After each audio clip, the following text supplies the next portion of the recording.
கோபியை விட பாக்யா மேலே தான் எனக்கு கோபம் அதிகம். ஏன்னா அப்படி துரோகம் செஞ்ச கோபியை கழுத்தை பிடிச்சு வெளியில் தள்ளாமல் இன்னமும் வீட்டுக்குள்ளே வச்சுட்டு வேடிக்கை பார்த்துட்டு இருக்கிற பாக்யா பண்ணுறது கொஞ்சம் கூட சகிச்சுக்கவே முடியலைன்னு நினைக்கிறவங்க மறக்காமல் இந்த வீடியோக்கு லைக் பண்ணிட்டு வாங்க நாளைக்கான ப்ரமோக்கான ப்ரெடிக்ஷன் என்னன்னு பார்க்கலாம். ராதிகா ஒரு உறுதியான முடிவெடுத்துடுறாங்க. நம்ம இங்கிருந்து வீட்டையெல்லாம் காலி பண்ணிட்டு பழையபடி பாம்பே போய் அங்கேயே செட்டில் ஆகிடலாம் அப்படின்னு.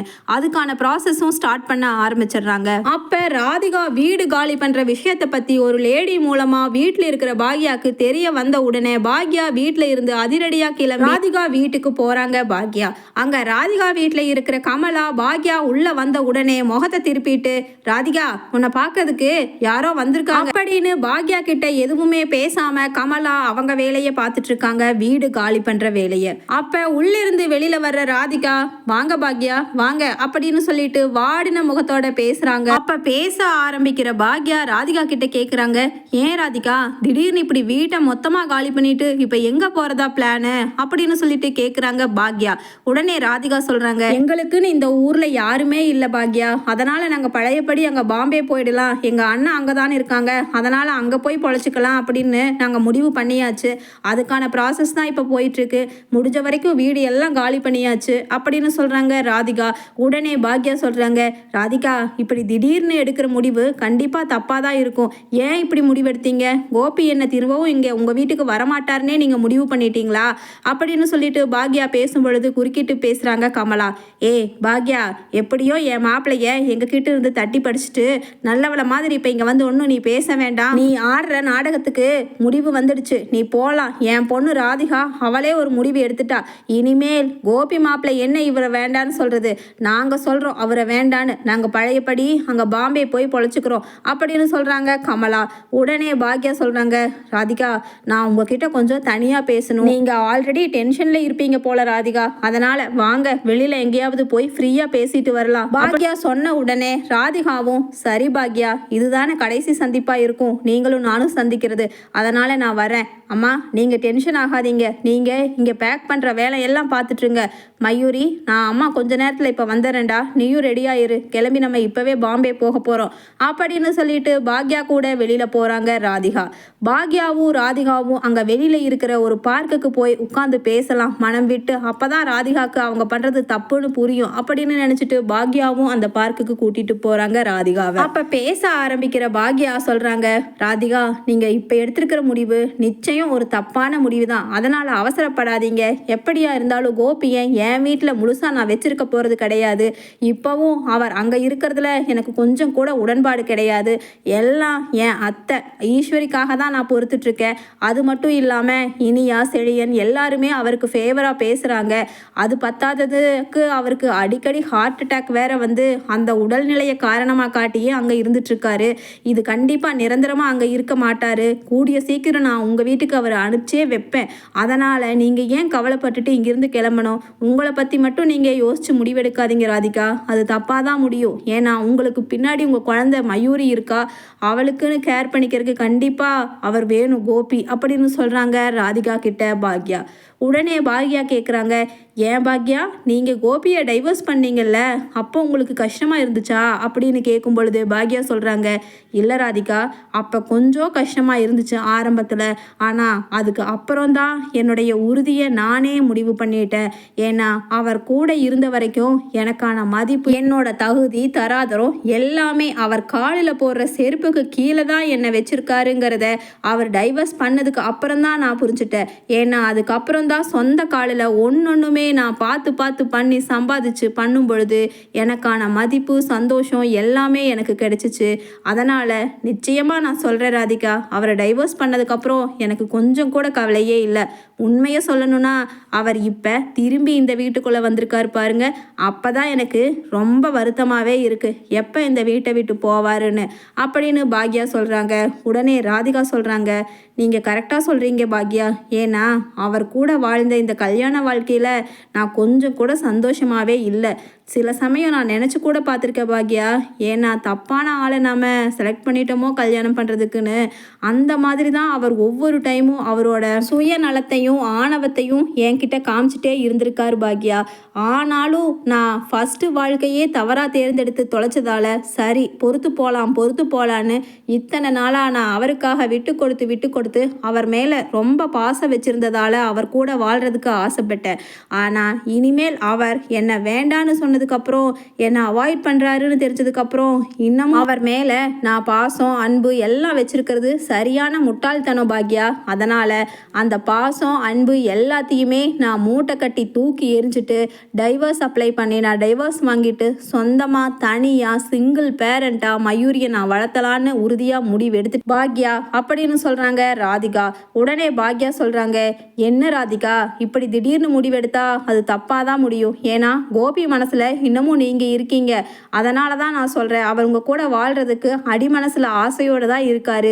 அவர் கொஞ்சம் உடம்பு நல்லானதுக்கப்புறம் திரும்பவும் உங்கள் கூட வந்து வாழ வைக்க வேண்டியது என்னோட பொறுப்பு. அது வரைக்கும் தயவு செஞ்சு நீங்கள் கொஞ்சம் பொறுமையாக இருங்க ராதிகா அப்படின்னு சொல்கிறாங்க பாக்யா. உடனே ராதிகா சொல்கிறாங்க, இல்லை பாக்யா நான் முடிவு எடுத்தாச்சு. அவர் கூட வாழ்கிறதுக்கு எனக்கு விருப்பமே கிடையாது சுத்தமாக அப்படின்னு சொல்கிறாங்க ராதிகா. தொடர்ந்து பேசுகிற ராதிகா பாக்யா கிட்ட சொல்கிறாங்க, பாக்யா ஒரு மாசமா அவர் உடம்பு சரியில்லாமல் இப்படி ஆனதுலேருந்து எனக்கு நிறைய குழப்பம் உண்டாகிட்டே இருக்குது. அது மட்டும் இல்லாமல் இந்த பிரச்சனையினால 2 குடும்பமும் பசங்க குழந்தைங்க அம்மா எல்லாருமே ரொம்ப வருத்தப்பட்டுட்டு இருக்காங்க. இதுக்கு ஒரு முடிவு வந்தே ஆகணும்னு சொல்லி தான் நான் இப்படி முடிவெடுத்தேன். ஏன்னா கோபிக்கு உங்கள் குடும்பத்து மேலே தான் முழு ஈடுபாடு பாசம் எல்லாம் இருக்கும் பொழுது அவர் சந்தோஷமாக அங்கே வாழட்டும் அப்படின்னு விட்டு கொடுத்துட்டு நான் கிளம்பி போயிட்டே இருக்கிறது தானே நல்லது அப்படின்னு சொல்கிறாங்க ராதிகா பாக்யா கிட்ட. பாக்யா அதுக்கு பதில் சொல்கிறாங்க, ராதிகா நான் கம்பல் பண்ணுறேன்னு நீங்கள் நினைக்க வேண்டாம். எனக்கு என்னமோ நீங்கள் இப்போ எடுத்திருக்கிற முடிவு தவறாக இருக்குன்னு தோணுது. அது மட்டும் அவசரத்தில் எடுக்கிற எந்த முடிவும் தப்பாக தான் முடியும் அப்படின்னு பாக்யா சொன்ன உடனே ராதிகா சொல்கிறாங்க, நான் இதுவரைக்கும் எடுத்த முடிவு எல்லாமே தப்பாக தான் எடுத்திருக்கேன் பாக்யா. அதனால் இந்த முடிவும் தப்பாக இருக்குமோங்கிறது எனக்கு கவலை இல்லை. அதனால் நீங்கள் என்னை இந்த விஷயத்தில் கம்பல் பண்ணவே வேண்டாம் பாக்யா. நான் முடிவு எடுத்தாச்சு. என்னை நம்பி எங்கள் அம்மா குழந்தை எல்லாருமே இருக்காங்க. அதனால் திரும்ப என்னை இதை பற்றி யோசிச்சு காயப்படுத்த வேண்டாம். நான் நிரந்தரமான முடிவு எடுத்தாச்சு. அது சரியாக இருந்தாலும் சரி தவறாக இருந்தாலும் சரி அதனோட பின்விளைவுகளை சந்திச்சு தான் ஆகும். அதனால் நான் இப்போவே இங்கிருந்து கிளம்பி பாம்பேக்கு போகிறதுக்கு ரெடி ஆயாச்சு பாக்யா அப்படின்னு ராதிகா சொல்கிறாங்க. உடனே பாக்யா, ஒரே ஒரு டைம் நீங்கள் கோபிக்கிட்ட மனசு விட்டு கடைசியாக பேசி பாருங்க, என் கூட வாங்க எங்கள் வீட்டுக்கு அப்படின்னு சொல்லிட்டு பாக்யா சொன்ன உடனே ராதிகா, இன்னமும் நான் திரும்ப செவத்தில் அடிக்கிற பந்து மாதிரி அங்கே வந்து அடிபட்டு திரும்பி வர்றதுக்கு எனக்கு மனசில்லை பாக்யா. கடைசியாக அவரை பார்க்காமையே போனாதான் அவருக்கு கொஞ்சமாவது தான் செய்கிறது எவ்வளவு பெரிய தவறுன்னு மனசு உறுத்தும் அப்படின்னு சொல்லிட்டு போகிறாங்க ராதிகா. அங்கிருந்து கிளம்பி வீட்டுக்கு கோபத்தோட வர்ற பாக்யா அங்கே ஹாலில் ஹாயாக உட்காந்துட்டு கோபி கூட சிரிச்சு பேசிகிட்டு இருக்காங்க. ஈஸ்வரியும் இனியாவும். கோபியும் அதுக்கு தகுந்த மாதிரி இனியாவை கலாய்க்கிறேங்கிற பேரில் மொக்க ஜோக் போட்டு பேசிகிட்டு இருக்காரு. அந்த மொக்க ஜோக்க கேட்டு ஈஸ்வரி 32 பல்லையும் காமிச்சு பேசிட்டு இருக்கிறத பார்த்த உடனே சரியான கடுப்பாகிடுது பாக்யாவுக்கு. உள்ள வந்து, அத்தை இப்ப பாத்தீங்களா இப்ப நீங்க பண்ணின தப்பு எங்க வந்து நிக்குதுன்னு. இப்ப ராதிகா ஊரை விட்டே கிளம்பி போறதுக்காக ரெடியாகி ஏர்போர்ட் போயிட்டாங்க அப்படின்னு சொன்ன உடனே ஈஸ்வரி, என்ன பாக்யா சொல்ற, அவ இந்த ஊரை விட்டு போயிட்டாளா?